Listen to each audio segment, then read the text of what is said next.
Hey guys, welcome back to the channel. So today we have another shop talk video, and this video is going to be on the topic of if you just got repairs done on your vehicle at a shop and you pick up your vehicle and something is not right, always make sure you call the shop back right away or the next day. That's going to be the topic for today, and I'll kind of get into more detail with it in the next clip because this just happened to me and I had to deal with a situation where I'll just say I kind of feel bad about it, but then I also have to stand my ground. So before we go ahead and begin, guys, if you guys haven't subscribed to the channel, hit the subscribe button down below, smash that like button because it helps the channel out. And with that said, let's go ahead and get into today's topic. Just like I said in the intro, guys, I have been, I guess you can say, poised with a certain situation today. First thing in the morning, I had a customer that I remember seeing him about a year and a half ago. Walked into my shop with a car that I did some work about a year and a half ago as well. This was one time he came in, the first time, and we worked on his car and we left. Didn't see him for a year and a half, and then he was back. He comes in here and he was actually pretty cool, you know, wasn't angry or anything, wasn't arguing or yelling, at least at this point. He was like, hey, good morning. And, you know, I said, hey, good morning, sir, how are you, this and that. Asked him what was going on, and he proceeds to tell me that, hey, I got my car worked on at your shop about a year and a half ago. We did a tune-up, spark plugs, and coil packs on it. And I had to look up the customer info on this vehicle, and it turns out last time it was in here, we just did a tune-up, which was spark plugs and a coil pack. And I remember the car had a check engine light on for cylinder number 3, and the customer just requested that he wanted to do the tune-up. It was not recommended. He said, hey, my car's misfiring, I need a tune-up, I want coils and spark plugs. And I said, okay, if that's what you want to do, that's fine. And I remember talking to him about it and explaining it to him. So if my memory serves me right, I remember telling this customer, like, hey, you have a check engine light on, you should probably diagnose it. It may be the tune-up if you want to just do it, but I'm not at fault if it doesn't fix your issue. That's commonly what I tell people when they come in here and the car has, let's say, a misfire issue and they just say, I want my spark plugs done or I need a tune-up. I didn't diagnose it. I don't know if the piston is bad or has a bad valve in it or whatever the case might be. So I always tell people, hey, if you want to self-diagnose it, you can. If you tell me you need a tune-up on it or spark plugs, I'll do it. But if it doesn't solve the issue and you still got the same issue, don't come running to me saying that I didn't fix your vehicle. And I remember at the time he said, oh yeah, it's not a problem. I already know. You know, my buddy works at Lexus because his vehicle was a Lexus. And he's like, he already told me it's just usually a tune-up. I was like, okay, you know. So we did the tune-up. I remember I fixed it. Everything was good. I didn't have a check engine light or anything. And I remember putting like a good 4 or 5 miles on the car. I took it down the freeway at highway speeds, did a little bit of city driving, and the light didn't come back. So in my mind, I was like, okay, you know what, the car's fixed. But either way, you know, it wasn't on me. But called the customer up, and I remember he picked it up, and he was gone again. This is a year and a half ago from today.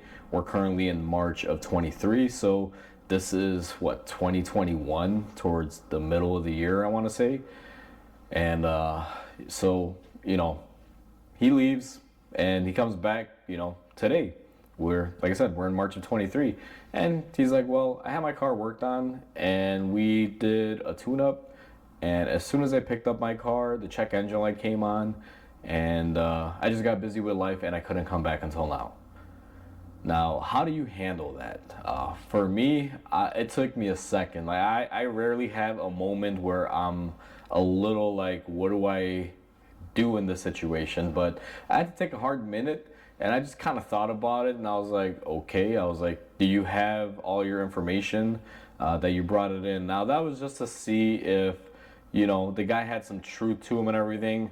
Just kind of like a test, because I can easily pull up invoices, and he's like, oh, I got it somewhere in the car. And I was like, okay, am I gonna make you dig through it? So I go through my system, pull up his info, verified the VIN on the car and everything, and he proceeds to tell me, like, see, we worked on it a year and a half ago. And he's like, I haven't even driven it. He's like, some stuff got in the way of life and the car has sat for a year. So right then and there, it started off with, I picked up the car and you never fixed it, or it was never fixed, and he tried pinning it on me even though he kind of knew the situation and I already explained it to him, to Well, after I picked it up, it came on and a lot of stuff happened in my life, and the car sat for a good year and a half. And I'm like, okay, well, that seems to be a little bit problematic. So I pulled everything up and I verified the mileage. And I kid you not, guys, when the guy picked up the car, he had put miles on it from when he picked it up to I guess whenever he had parked it. He had put about 5 or 6 thousand miles on it. Because I record odometer in, out, and compared to what we have when he brings it back in, mainly for warranty purposes and things like that. So I look at him and I'm like, listen, sir, I remember when you brought this car in, you told me you needed a tune-up. I explained to you that it may or may not fix your issue, but if you're adamant about it, I could do it. Just don't blame me if you still have the same issue afterwards. And he didn't want to admit to that or say anything. He was kind of just like, I know it, but I refuse to acknowledge it in that capacity. If you guys have ever seen that look on somebody, where like he knew I was right, but he just wouldn't say, "Oh yeah." But either way, I was like, "So here's the deal. You picked up the car a year and a half ago. I worked on this. You picked it up. I was like, you drove it about 5 to 6 thousand miles. I forget exactly how much you had put on it, but it was somewhere around there." And I'm like, then a year and a half later, you come into my shop and you tell me that I never fixed your issue, which I had adamantly warned you about previously on the situation. And you tell me that after you picked up the car and you put these 5 or 6 thousand miles of driving and you claim to had an issue right away, you then let the car sit for approximately a year or year and a half, however long it was. I don't know exactly how long it sat.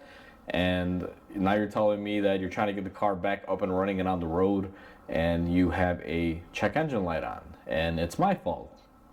I'm like, this doesn't add up. One, I told him just right off the bat, it's been too long for any sort of warranty work, period. There's nothing I can do for you. He exacerbated his time. Secondly, I told him that even if he didn't go over his time, I had explained to him at the time of the repair that he suggested that he needed a tune-up. I didn't diagnose it, so I wasn't liable for it. Now, when I say this, guys, I'm not saying that if you bring me a car and you diagnose it and I do the work that I'm just gonna leave you hanging. In reality, that's what does happen, and trust me, I almost want to do that, but if let's say you brought me a car and let's say we had a cylinder misfire, you say it needs to tune up in coils, I tune it up and put a coil pack on it, for example, let's say all 4 coils get replaced, you get 4 spark plugs. And you come to me a week later and you say cylinder has a misfire, I'm gonna look at the car and see if it's anything from the spark plug or from the coil pack that I put on, because that's the part that I worked on. But that's about the point that I'm gonna go. It'll probably take me about 10-15 minutes of swapping around some parts to see if the misfire moves around, and then that'll pretty much complete it. I'm only liable for at least a portion that I did, and that's how I see it. But to go into diagnosing why that light is on or why it's misfiring when you just requested it and then I didn't diagnose it, I'm not gonna go that far unless I say, hey, do you want me to diagnose it? You want to pay for a diagnostic? I can look at it. And most people, for some reason, like I said, they're all against that, but this is a diagnosing, and diagnostic fees are a whole separate video. But either way, so that's my whole policy on that. And I told him, like I said, I explained it to you. There's no way I can do it.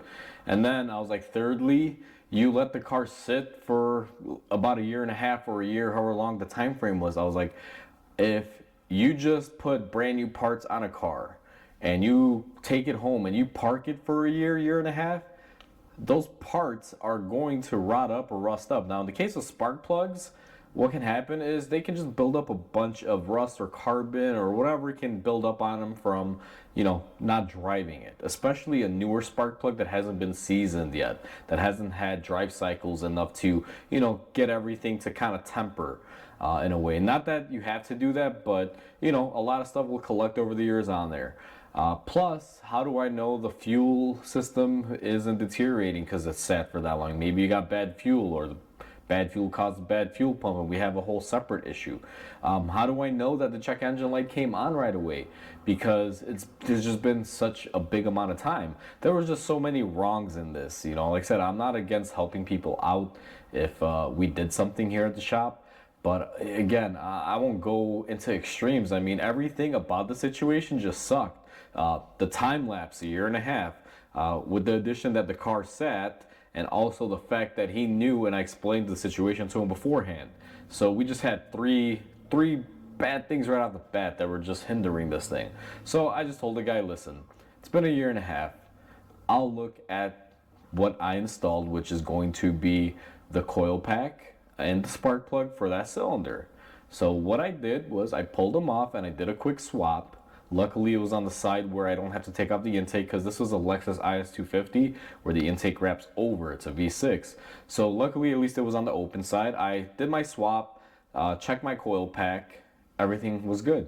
Nothing with any of the parts that I installed. And the parts that I installed, the new spark plug that has been in the car for a year now, that I consider to be the old spark plug, had some stuff build up on it. I just, took it off with a wheel and put it back in again.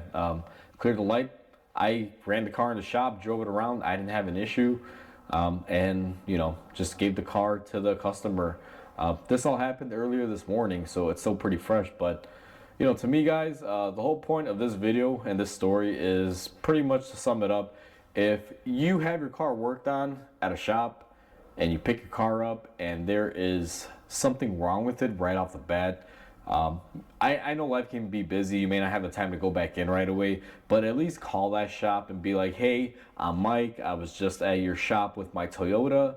We did this and I'm having this issue. So can you guys pencil me in for sometime next week, the next day, whenever it's convenient? So at least that way that shop knows, they have a reference. But if you show up to a shop 6 months later and you tell them, oh, it wasn't fixed right off the bat, and it's so much time has progressed and you put so many miles on it, you gotta look at it from the shop's point of view. That's like, hey, wait a minute, now you drove it and you never called us and you waited all this time.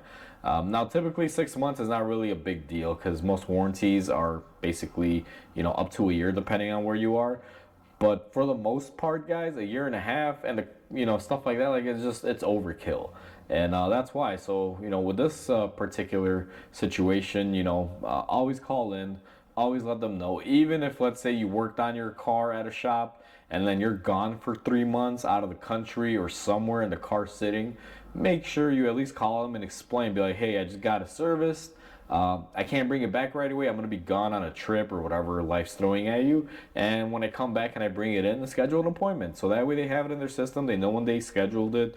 They can take their notes and they know the situation. So that way you, as the customer or consumer, don't look bad when it comes to this.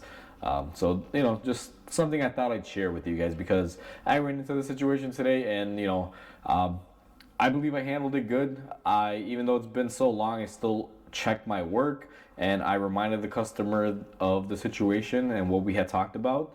And even though he never admitted that he, understood, you can tell just by him not fighting or arguing. He's like, okay, thank you, I appreciate it. He was very cordial, which I really definitely appreciated, because I thought that situation was going to go opposite of where it went.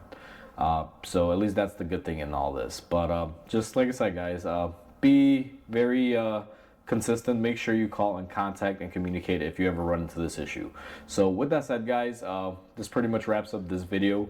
Hope you guys have a wonderful day. Please comment, like, and subscribe, because it definitely helps the channel grow. And I'll catch you guys on the next video.